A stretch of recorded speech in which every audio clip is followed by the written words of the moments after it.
Welcome to a special episode of The Undeniable. I'm Deven Spear, and today's conversation comes to you from this year's Innovative 50 conference, hosted by our friends at Cecilian Partners.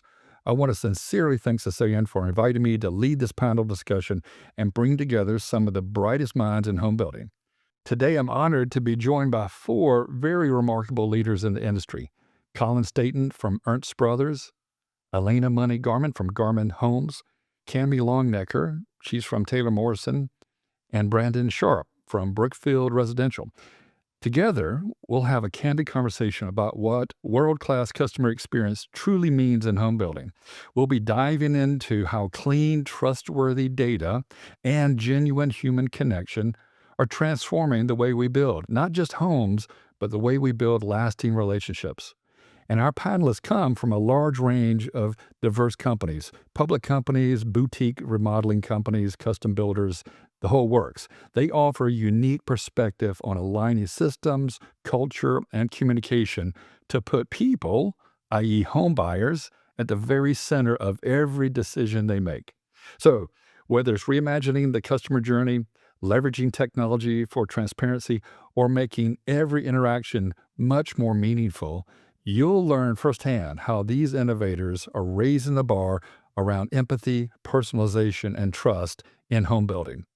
So let's jump in. Let's jump in and explore what it takes to deliver an exceptional home buying experience from the first handshake to long after the keys are handed over.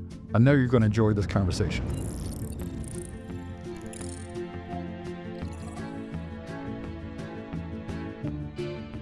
So we're going to introduce everybody. We're going to talk about a format that is going to begin with data-driven transparency and personalization, because that's one topic we all share and we're all interested in. And then our second half is going to be human-centric experiences and then lifestyle demographics. So I'm going to let each panelist introduce himself, tell you about their company, what they think the CX is for them. But first, I'm going to call out one of my panelists. It's my new friend Colin. Now, here's why I'm mentioning him. To deliver outstanding customer experiences sometimes takes a personal sacrifice. You've done this, like you've worked on weekends, or you've driven somebody to a place to make them a happy homeowner or buyer. Well, this guy spent 14 hours in the airport yesterday in LaGuardia. He landed at 3 a.m., got to bed at 4 a.m., and he's here at 8 a.m. So I just wanted to give him a round of applause for showing up and being here. Well, I appreciate that, Deven, but I'm so happy to be here today. So thank you so much. Okay, well, you start then. Tell us about yourself, your company, how you view the CX. We'll move down the line. Sure, absolutely. So my name is Colin Stayton. I'm the Vice President of Client Experience and Marketing for Ernst Brothers, which is a 40-year-old boutique builder in the suburbs of Philadelphia, primarily working in Pennsylvania and New Jersey. We specialize in high-end residential and commercial construction for a very discerning luxury client. Everything that we do is super custom, so it's never cookie cutter whatsoever. And yeah, it's an absolutely amazing company. I'm so excited to be a part of it. My background is in marketing and advertising and sales for a bunch of global companies. And I've been with the company for about 5 years, and my title, VP Client Experience and Marketing, it's really just a fancy way of saying that I'm all about client satisfaction and creating that custom client journey that starts. I'm generally the first person that receives a lead for someone that needs or wants our services, and I'm generally the last person that's doing an exit interview. So I'm the bookend of the client experience from start to finish, and I'm with the entire team architecting what that experience looks like, because since everything we do is custom, every experience is going to be custom for that person. So it's really special, it's really cool, and I'm super passionate about uncommon experiences. We always try to think out of the box. What can we do for a client to bring them on board in a very special way? That manifests itself into many different things. We've had client dinners in the owner's home where we've done like a multi-course meal for people to introduce them to our team and us and what we do and how we do it.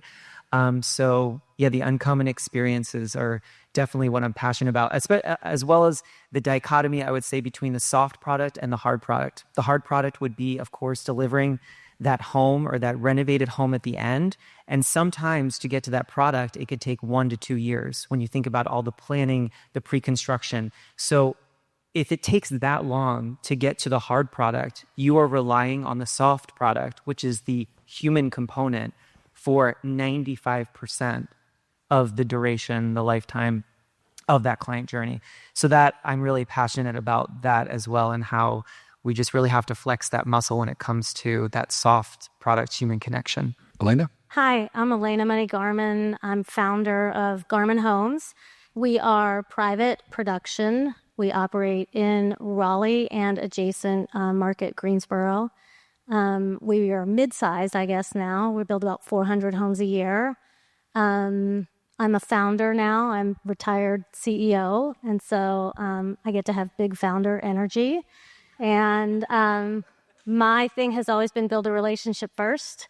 Everything else is a detail. Just build that relationship. And at Garman, we abide by 4 Garman differences that make us different than any other builder that I know of. And it sounds trite, but it's true. We believe a home building company can change the world. And so that's what we show up to do. That's awesome. Hey, changing the world is pretty cool. Yeah. Yeah.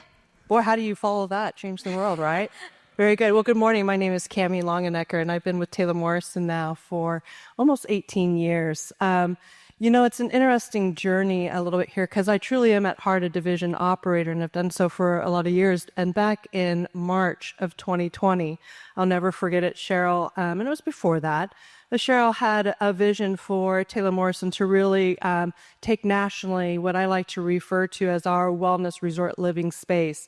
And that resort lifestyle. And so, how do you tell your CEO no, right? Especially in March, 2020, COVID. So it was a really neat opportunity to do so. So my responsibilities is to champion not only the resort lifestyle brand nationally, and as we look into leaning more into that space, but also to lead the efforts of what a company we started, Esplanade Resort Experiences, which is really how do we create that legacy that after the builder developer has been in the community, how do we take all of those best practices, those lessons, those tools, that data, that information that we have from those customers, and continue that experience even well after the builder developer has left. So much of what they've said, we're on the same journey as well. So thank you. And again, thank you to Cecilian Partners for putting this together. This is a really nice place. Brandon? Hi, everybody. Brandon Sharp, Brookfield Residential. So first, a little bit about Brookfield, and then a little bit about, the script that my career has written. So Brookfield Residential, we are the small, multi-billion-dollar developer home builder inside of the very large Brookfield organization, Brookfield Asset Management, a $1 trillion real estate asset empire, global assets across any form of real estate, really anywhere on the planet. So we are the land development and home building group within Big Brookfield. We build in Canada, and we build all across North America, or across the United States, so 2 countries. We acquired Newland Communities 4 years ago, and that gave us a massive expansion on our land footprint. We are traditionally a land-first type of company. The home building business grows on the backbone of the growth of the land business. And over the next 5 years, you'll see we will become sort of the de facto largest developer of lots in the United States, serving other home builders as a primary audience. We will develop our own lots for our home building operation. We will develop master plans, including other builder partners. We will perform lot servicing for other builders who have deals tied up and they need development expertise in a certain market. We also provide land banking capital through our investments group, and we're a home builder. A few thousand homes, more than 10,000 lots currently, growing to 50,000 lots a year, mostly focused on other home builder lot deliveries. So that's a little bit on Brookfield. I've been with the company for 7 years. The journey I've been through, what I say out loud, while I am a CIO, I am not Scott. Scott is a brilliant technologist. I am a recovering accountant. and I play a CIO on television, is the way I characterize my role as a CIO. I have responsibility for leading IT departments through this very complicated journey in my career. I was an accountant. I became very focused on operations. When I was asked at the time with Standard Pacific Homes in Austin, Texas, they asked me to take the CIO role in Irvine, California. So I took the CIO role in 2009, and I was shadow IT for 7 years before taking over IT in March of 2009. I was asked to run national purchasing and national construction. So everything from rebate programs to supply chain to OSHA, fall safety requirements, and weatherization and window protection. So a large scope with IT and operations sitting at the same table together. Left the industry briefly after the Cal Atlantic merger, Ryland and Stampak merger, left the industry briefly, went to be a CFO, back to my roots for a large family of car dealerships in Southern California, selling Porsches and BMWs and Audis, and then figured out that was not a good industry for me to be in. I was a trained professional, and that was not my DNA, being in the car business. So then I joined with some old friends of mine from Standard Pacific Homes to be the CFO for RSI Communities. We took that company, we took a couple $100 million and turned it into $435 million in 2 years. Had an early exit. John Bonin was my COO partner who joined the Taylor Morrison organization later. So CFO at RSI Communities, and then I came into Brookfield in 2018 to take over IT and once again move a company through its own digital and information transformation. So that's a bit of the background. The script I've written in my career was unpredictable. I am just an accountant ultimately, and I rely on the technology experts. But the lens I look through as an operator first is what has allowed Brookfield and Standard Pacific and RSI to climb huge mountains around information and transparency around data and the belief system around data management discipline. Being an operator first mentality has allowed us to really have some success. So you see how different each of these guys are, but they're ultimately selling to people that are buying homes. So let's start with, is there a single metric, and jump in, any of you, all of you, is there a single metric that defines the CX success inside your company? What if you had to pick one, what would it be? Alaina, Mine would be likely to recommend. Like, are you likely to recommend us? Yeah. At the end, when you close on your home, which is just the beginning, and at 60 days and then at 11 months, likely to recommend is the metric to decide if we're being the people we said we were going to be. It's when someone reflects back to us if we actually delivered on the promises we made. Yeah, and she's going to tell us a lot about unique things that she does in their organization, which I find fascinating. Colin, you got an idea? Yeah, I would piggyback off of that and also say, are they going to miss us when we are gone? We know that most people at the end, Consumer Reports, I think after car dealerships, construction has the worst rap. They don't finish on time. They explode the budget. We know all of the things that could go wrong. And when you commit to someone and say, I am going to renovate your home in 6 or 7 months, people hear 6, they don't hear 7, right? So they're like, you're going to be out of my life in 6 months. But we want, as a metric, when we get to the end of that journey, for people to be like, you know what? My field manager who's in my house every day, I'm going to miss that guy. And we get that. And that's beautiful to hear when people are like, hey, can we still be friends afterwards? And we're like, absolutely. We're still going to be friends. We're going to go to dinner. You're going to come to our holiday party, which is party of the year. But I think that's our biggest one. Could I add one more to that too? I think for us at Taylor Morrison, one of the things I'd also add is repeat buyer. Yeah. And you think about that because home building, you think, well, maybe it's the most important decision you're making, and therefore it's, maybe you only make it once, possibly twice in your lifetime. But I think because of the differentiation of our product and our profile, because we will serve from entry-level, first-time home buyer, all the way through what I like to call the reinvent, not re-entire stage of your life, we have that opportunity to serve them throughout those life phases. And so I would also say that a metric that we're really leaning into and understanding from being, the most trusted home builder for 10 years in a row is how do we then get that repeat buyer through the different cycles of their personal journey as well. Yeah, I love that. It's relationships. I mean, and what's more fitting to build relationships than the thing where people live most of their lives? There was a study in 2022 that it was done by LG Electronics, and they said the average American spends 14 to 16 hours in their home per day. 68% of their time is in the home.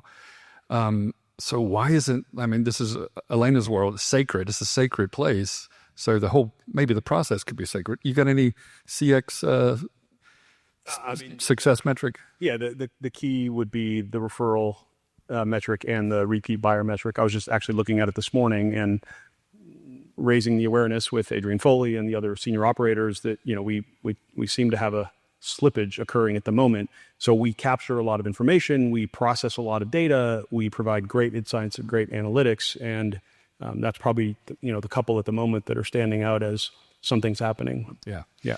Let's shift a little to marketing and sales, which is maybe the envelope of this happening. Where are you guys using data? The Cecilian team is a very data-forward company. Where are you using data to enhance the marketing and sales process, if and where, anywhere, in the journey, in the buyer's journey?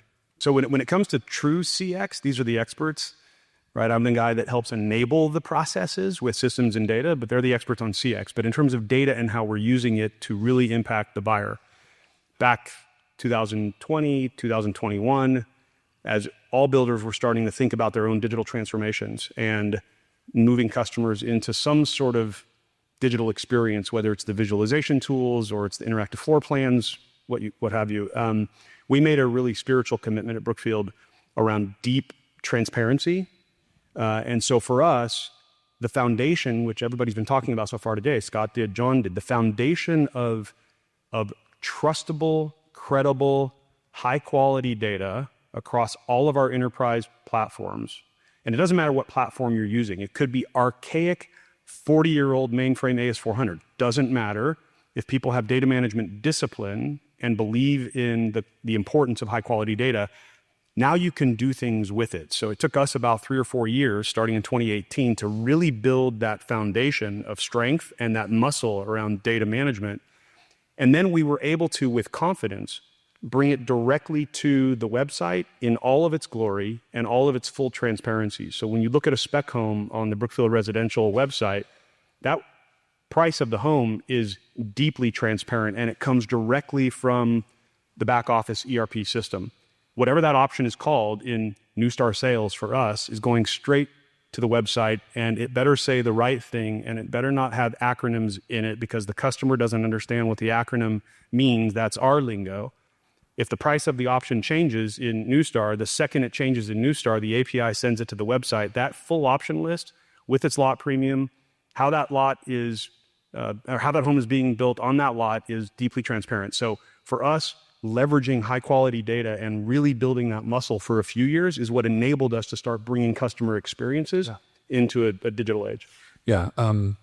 You've talked a lot about, in our previous conversations, transparency is big to you, Brookfield. I get that. And I think that's what consumers are demanding. I mean, they want a real answer up front.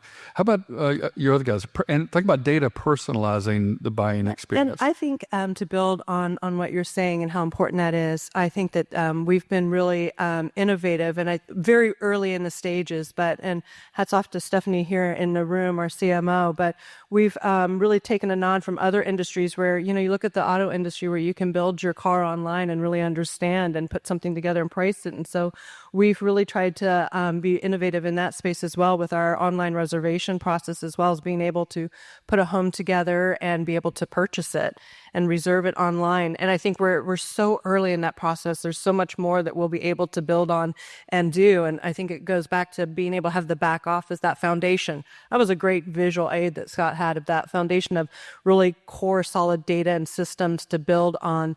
And I think that as we continue on, there's going to be a lot of opportunity here. I mean, just lots of runway, but early in that process and innovative with our online reservation process has given us a lot more look behind the scenes of what our consumers wanting to purchase. Oh, here's the consultant, Peter. The famous consultant who says you can't manage what you don't measure. Peter Drucker. Yeah. So if you're not if you're not measuring stuff, how do you manage it? And in today's world, Mr. Drucker would say, it begins with data. So, Alaina, what do you do for personalization? How's data personalizing anything? I sort of look at every part of our business as an opportunity to practice what is probably my favorite love language, which is seen and heard. Okay, so every part of the business, and I mean every, the paperwork, how we name plans, we don't use acronyms, everything is inclusive. Everything is meant to connect. Connection is the currency of our business, not the number of homes we build. It's connection with the towns where we build, the people that work in inspections. It's everyone who touches the business, and designing the business to connect meaningfully. And so that when someone encounters our company, our brand experience, they see a part of their life reflected. They feel included. They feel invited. They feel empowered. Everything we do must make someone feel empowered and not intimidated. It's hard to buy a home. And they've heard, everybody wants to vibrate at that frequency of like the worst builder story, right? I had the worst experience. You didn't wait 2 years and have $100,000 price increase. And we just vibrate somewhere different. That, we want to make it uplifting and have people share in the milestone of what the emotional process of building a home should feel like, and honor that emotion, because it's not always positive. And meeting them emotionally where they are in that moment, building our home and honoring that. That's great. Remember to tell your story about the firing your clients, but you just save that whenever this. The good attitude addendum, not firing the clients. We'll weave that in somewhere. And Colin, what about the data in your world for personalized? So I think something that you just said really resonated with me and how we work with our clients is like the accessibility piece, right? Like not speaking in acronyms. Right. And one of the things that we see, because everything that we do is custom, it's like pricing is always such a big deal, right? And whether it's a project manager or one of the company owners or the estimator who's in those beginning meetings explaining things, like it's extremely important. And I think that's where I come into those meetings, because I can be there as someone before we go into the meeting. When I hear how they're going to talk about it, I'm like raising my hand. They're not going to understand that. They're not going to know what that means. Like we need to explain this in a way such that anybody who maybe has never renovated a home or built a new home is going to understand this, right? And even people that say, oh, I've renovated before. I'm like, okay. And some people are super savvy, but other people, they've renovated before, but that doesn't still mean that they're going to know the lingo. But to that point, tying it back to the data piece, pricing, I think, is one of our biggest things, because everything is custom. So generally, everyone is always shocked by the price. Cars, people know how much cars cost, right? They're advertised. You buy a car every 2 to 5 years. You don't renovate or build a new home custom that often. And with the continual price increases, the price increase after COVID and now with tariffs, like it's an ever-moving target. So we have been trying to gather as much data. Every time we estimate something, we are the pricing experts. And where it gets really difficult for us is that there's an architect and an interior designer involved as well. That's not in-house for us, right? And a lot of times that business comes to us through those channels. And the architect or the interior designer might have said, yeah, it's probably going to cost this. Oh, no. Yikes. Because generally it never costs that. So, that can be a very, very tough channel to swim. But in aggregating all of this information, because we're estimating things all the time, we can look at the direct cost of just a renovation, an addition, a renovation plus addition, a new build. Is it in the city, which is more complicated and more cost intensive? Is it out of the city? And use all those numbers to educate people and explain why the number is what it is. Yeah. So there's a lot of power in the data around pricing, because I think it's the biggest thing for clients to get their mind around. And to your point, it empowers them when you educate them on the why behind it, as opposed to just saying, sorry, this is how much it costs. So in this section, we're kind of focusing on data and personalization. So Colin, let's keep with you for a second. You are taking a bold step to custom build some software. which is not my world. There are big companies, Salesforce, Microsoft, but you have made other decisions at Ernst Brothers. Tell us why. Tell us how this is going. Tell us what the outcomes are. Sure. And then we'll come to Brandon, and you're going to follow up with the same thing. Absolutely. So we're building our own CRM tool because with the commitment that we're making to the client experience, we're putting our money where our mouth is, right? Like in our area, there are so many good builders, but we know that our key differentiator is the experience. So if it is the experience, we have to invest in that. Like my role, the fact that my role has the title experience in it. No other builder in our area has that. And no other builder in the area has their own custom CRM tool. And what that enables us to do is gather data, really personal, intimate data from the moment that the lead comes in. So we know people's names. We know we can manage multiple addresses because most of our people have multiple homes. We can manage their kids' names, their pets' names, their anniversaries, weddings, birthdays. We gather all of this information. If we want to have an intimate connection with a client, we need to have the intimate data, right? And that comes from square one. Some of the off-the-shelf options that we looked at briefly, they're expensive, number one. And number two, we knew that they weren't going to be able to fully meet all the needs that we have. Excuse me. So we said then, I'm going to just take a sip of water real quick. He had 3 hours of sleep. Exactly. So if any of my answers are a little wonky, we're going to say it's the lack of sleep. But I think having that data, we even have, like, as part of our client experience, we do a kickoff party for the client. We have a mobile bar and grill. It's a 1960s camper that's been retrofitted into a bar and grill. It's called the Ernie. We bring it to clients' houses and we do a groundbreaking party with the architect, with the interior designer, with the entire design team, get everybody together under one roof in an occasion where we're not just talking about deadlines and deliverables. So we have this special event. But do we know, do the clients have food allergies? Most people have food allergies these days. So like all of that information lives in this place and gives breadth and actual realization to what we're trying to achieve, which is if we want to know the client that closely, we have to gather that information. We have to put it somewhere where we can access it. And we have to give it legs and use it. And another example of that, and then I promise I will give the mic over, but is that when we refer, because one of the keys to our business is not only connection, but it's the referral piece, right? We get inbound referrals and we give referrals to architects and interior designers. And that's one of our key currencies.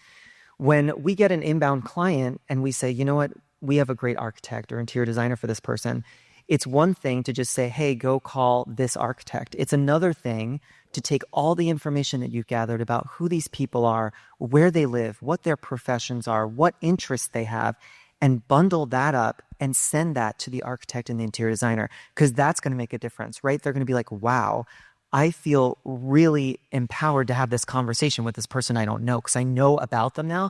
And that person looks great. And then we look great because we all collaborated and we gave them the tools that they need to better close their business.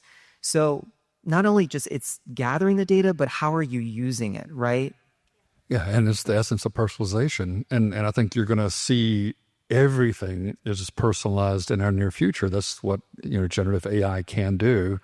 And there's an abundance of areas where we're giving up our data and we sign away our rights, but that's building data sets that you don't realize exist about you. That's how at Over Above we do marketing. Okay, Brandon, let's talk about the other end of the spectrum. He's a small boutique guy. He can custom build. It's probably easier to custom build software today than ever in history. But you have big projects. I mean, you're a big IT shop. What are you doing at the project level to think about transparency? That's one of your big topics.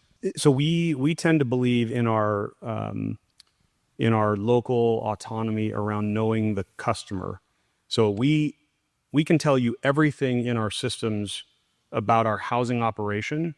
What we haven't made a focus by design is trying to orchestrate national visibility to the definition of the customer. We leave the local operator responsible for understanding in their local market who their customer is, the customer profile, the needs and wants of their customers, the design uniqueness of that local market. So we don't nationalize an approach to those customer touch points. Certainly throughout home construction, There are standard touch points that we apply across all the communities. But in terms of that lead management and really getting to know the intimacies of that customer, we do have a CRM platform. It is Salesforce. We believe in enterprise applications. They're highly configurable still to gather everything we want to know about a customer. But in terms of managing the touch points and managing the customer experience through the sales cycle, we leave that to the local operator to decide. And do they have standards? I mean, can they do anything they want, or do you put some guardrails? There's certainly guardrails around data structure.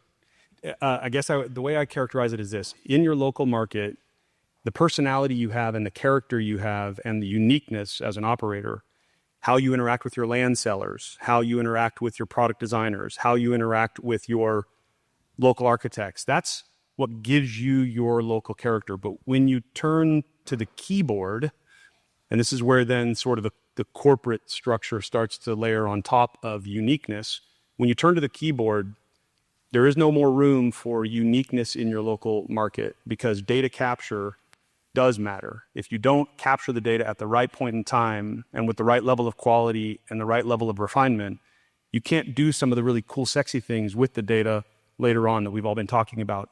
When you think about making interactive floor plans really dynamic and dynamic pricing and understanding directly from your structural option catalog how that unique floor plan should appear on the website. When you think about the visualizers of the 3D interior, the 3D exterior of the home, and how you choose the elevation or the style of the home and how it changes the price dynamically on the website.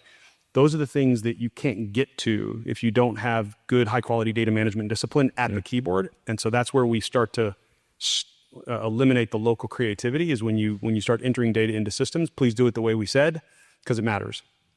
Yeah. It's the old adage, garbage in, garbage out. High quality in, high quality out. Yeah. Right, John? Yeah. Well, hey, one man's garbage is another man's treasure. Okay, now we're going to switch to the human-centric experience. Let's put people at the center of this conversation, and I want to also talk about lifestyle because both Cammie and Alaina are lifestyle experts. So, Cammie, let's start with you. Let's dive into the active adult segment. What makes that space unique? Where are there opportunities to innovate the 55 plus? And then a two-part. Tell us about wellness. What do you think about wellness? How is that a driver for the customer experience? Thank you. I think I'd like to start with the analogy, if you will, imagine with me the Golden Girls. You got that image in your head? The Golden Girls, highly permed hair, Afro gray, whatever else it might have been. And now fast forward to today and you've got Sex and the City, right? Both in their 50s. Two completely different demographics living differently in their lives in their 50s. And so I was sharing earlier, I think it was with you, Scott, that one of the things that I find fascinating is the psychology of the consumer in this demographic.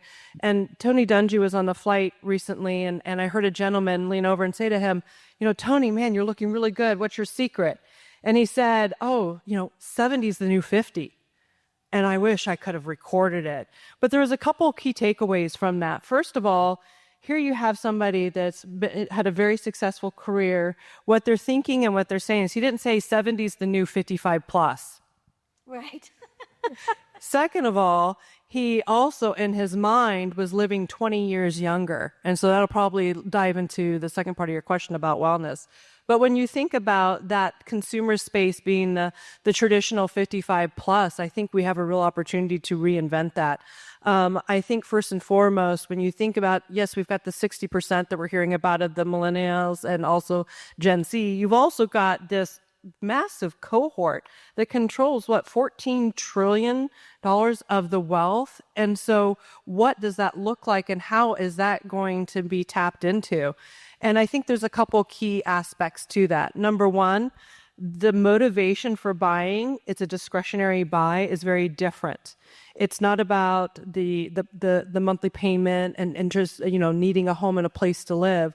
Once again, it's going to be about the motivation being about experience and being very experiential driven. And so how you set up your highly amenitized communities with that experiential space in mind is going to be a really key factor.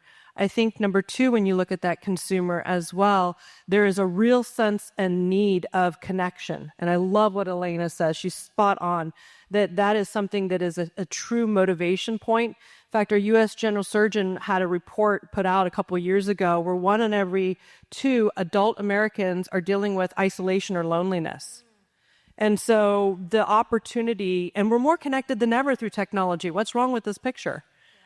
So the opportunity to pull people together and make meaningful connections and relationships, which sounds really squishy and weird when you're thinking about being a home builder, right? But then number 3, being able to not only in addition to that, but make those meaningful relationships where they can tie in and have a sense of purpose with truly experience is something I think we're going to have to think differently. And it's not because I have a bingo card table in my amenity. Can I just say that? Do you have Well, pickleball? That's fine. But you got to have pickleball. Yes, that, and if you don't, you're missing the mark there. So, and so when you tap into that, then I think back to my Tony Dungy analogy.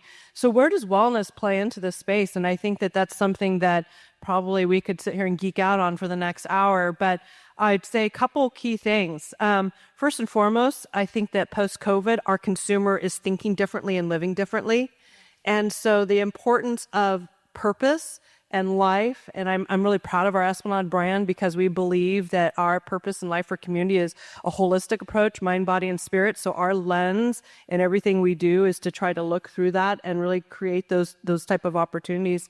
But I also think about wellness. You hear a lot of the word longevity. Yeah. And what does that mean to us? And I think everyone's on a wellness journey. You all are. And everyone's is going to be very different. So I think how do you humanize and personalize that consumer experience? And then how do we leverage technology then also to garner that information to be able then to make it personalized? So a lot more to talk about on wellness, but I'll turn the mic over. It's we're doing a lot of data profiling of new projects and who the buyer will be. Wellness is always number one. And I have a 95-slide presentation about the state of wellness, and I try to tie it back to planned communities. You're going to laugh at this, but I think planned communities can augment the healthcare system. I mean, I think that in a scenario in the future, an amenitized community could replace a big part of the healthcare system. And to prove that, there's a survey that comes out every couple of years. Terry knows all this GWI data, but the United States ranks 66 globally in well-being indexes. 66, right around Ethiopia or something. But yet we spend 200% more on healthcare. So it's not about healthcare. It's about, and I like the word not longevity, because why do you want to live longer if you have cognitive decline? So my word is health span. Let's have a long lifespan that is loaded with health and thus wellness. And I think home builders and developers are in this incredible opportunity to do that. And it's just not recognized. Can I add something too for the developers and the different builders, et cetera, in the room? It was a real aha moment for me. The other day we had a commissioner out in one of our communities, and we were talking about kind of the vision of wellness, where it's leading to, and he commented on it, as we're going through the different zoning and entitlement, he saw, and because, I'm always thinking about what's my true ROI on this investment, not only from a consumer standpoint, but I am an operator. So we really want to understand what that value can be. And in his mind, the commissioner was like, make sure when you're in your hearing meetings, you're coming to the table to talk about your wellness programming, because in this particular situation, it's a 55 plus resort club. And he saw a true value in terms of how that'll articulate over to less pressure, less squeeze on the infrastructure, because you're truly proactively looking at some type of wellness performance. So therefore, the first responders won't have as much because you're thinking of health and wellness in the community life. So I'd never really articulated that into an ROI that I can present at hearings during my zoning, and that it really does truly create a value proposition. I will in the future. Yeah, the ultimate customer experience is having health. So Alaina, we're going to switch to you because you just said ROI, and one of the questions you and I talked about is how do you measure the ROI of the things you're so passionate about, like focusing on the experience, focusing on the storytelling. Here. That's how we measure it. We probably are getting a lot more lots than someone would think. for a company of our size. But we tell people, we want to be your favorite. Everybody we work with, we want to be your favorite. And that's not to kiss anybody's ass, but it's actually to start a discussion about what does it mean to earn that with you? What does good look like? What does great look like? And so for us, it's unquantifiable. That referral and repeat buyer is so important. And the way I'll tell a short story. So I was out with my youngest daughter, and we're buying bras of all things, right? My youngest daughter, and this woman comes up to me, and she was like, "Do you work for Garman Homes?" And I said, "Yeah, I'm Alaina Garman." And she was like, "Oh my God, I bought one of your houses and I love my construction manager so much." And she was like so effusive. I'm in like an Aerie holding underwear. And she was so effusive. And there was this woman next to her like, who the hell? Like, and she was just she had such a good experience. And this woman next to me just kind of looked at me, and I was like, we built her home. Like, and I'm going to go back to buying my bras now. But it's that effusiveness. It's that, they grab you and say, like, I bought this home. And I was at a realtor event, and a woman came up to me afterwards, and she said, I bought one of your homes. And she named the neighborhood, and the collection it's the Intentions collection. And the homes are called The Meaning and the Purpose. And I said, what home do you have? And she said, I have a purpose. And I said, yeah, you do. So it's become an affirmation, just like you said, the meaning and the purpose. And right. I want to build right next to you. Like, I think what you're saying about the 55 plus is so smart. I always say, like, J-Lo is 55. J-Lo, okay? So if you're thinking of 55, like bingo tables, that's, you're missing it. So anyway, I don't think it's quantifiable. I think we show up in a million different ways, or with a manifesto that I wrote and that Terry edited for me beautifully. It says every interaction is an opportunity with infinite potential. Every interaction is an opportunity with infinite potential. And so the quality of every interaction you have matters. The words you use, how you validate people and their purpose and their meaning and what's driving them to buy this home and what led to their decision making. How we reflect that is really important. Yeah, that's the quantum mechanics of home building. Yeah. Okay, so Colin has a great story about customer delight, customer happiness. Tell that story, and then we're going to transition, and then we're going to let you guys ask questions. But tell us that.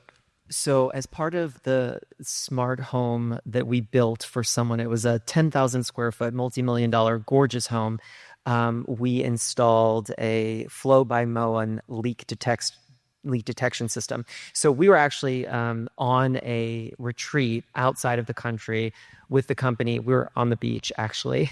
And our managing partner, Jake Taylor, who's here right today, he gets a push notification that says in this gorgeous home, like there's a leak sensor that's going off. Like there's a possible flood situation in this house. Now we're on the beach and we're like, oh my gosh, what's happening here? Of course, we're upset. Jake immediately calls the clients because these clients have multiple homes and they might not necessarily be there.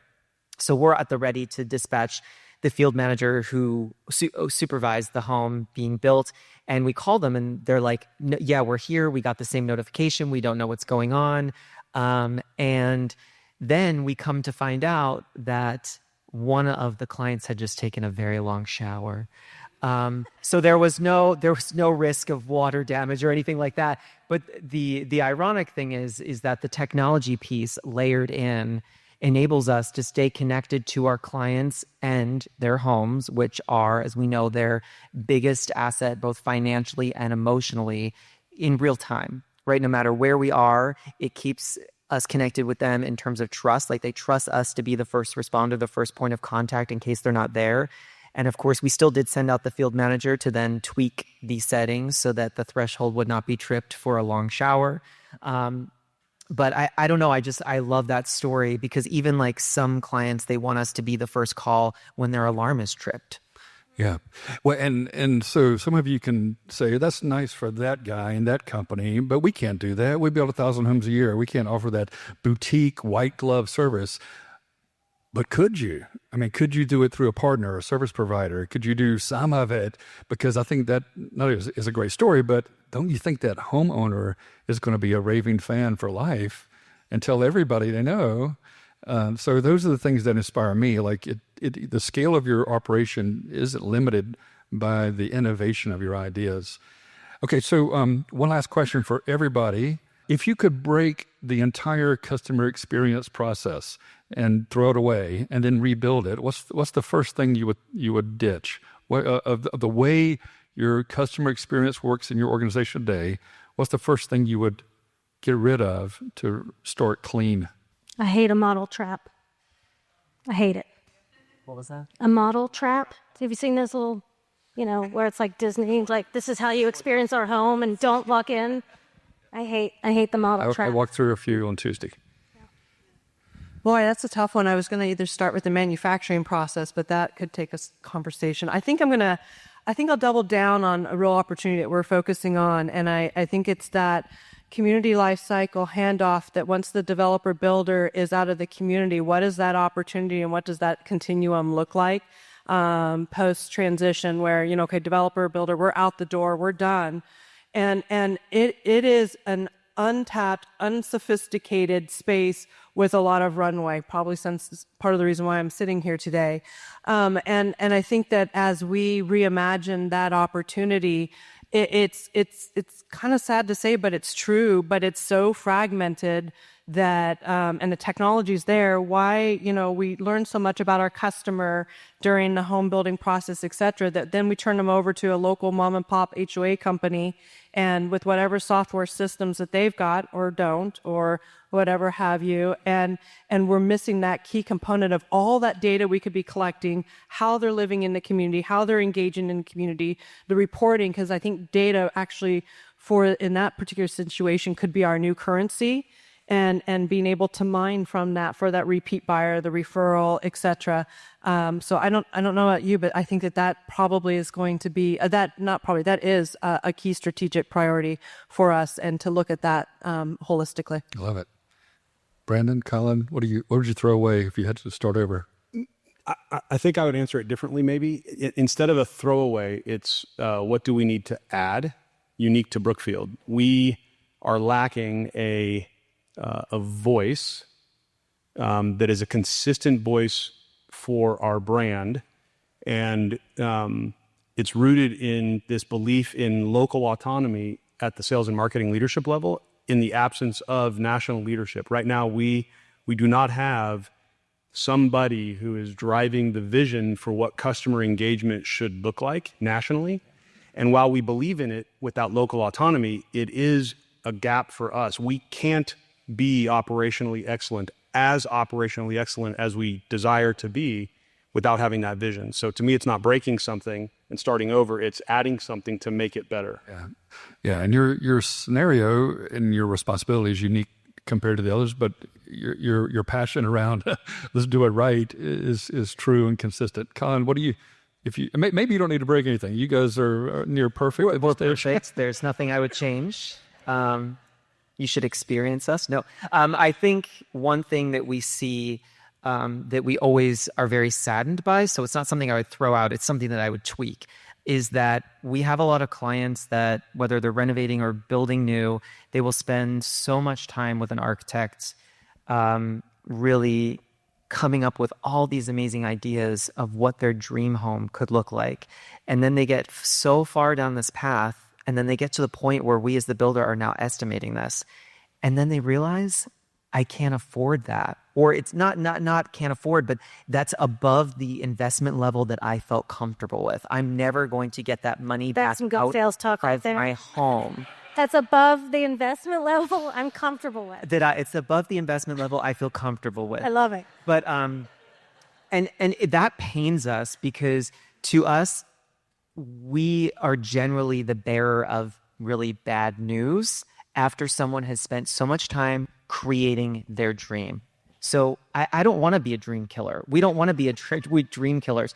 We want to be dream enhancers, dream providers, dream implementers. So I think working more closely, and we're doing that, we're working more closely and getting in sooner with architects, but obviously every business has their own way of doing things. So we can't change how someone else does business. But that's something that I wish we could see, because I think it really impacts the beginning stages of someone's journey. Yeah, this is the Toyota method, constant, never-ending improvement, and it's a mindset too. Even when you're exceeding expectations, is there something you could do a little better and different? So, thank you all for your time. Thank you.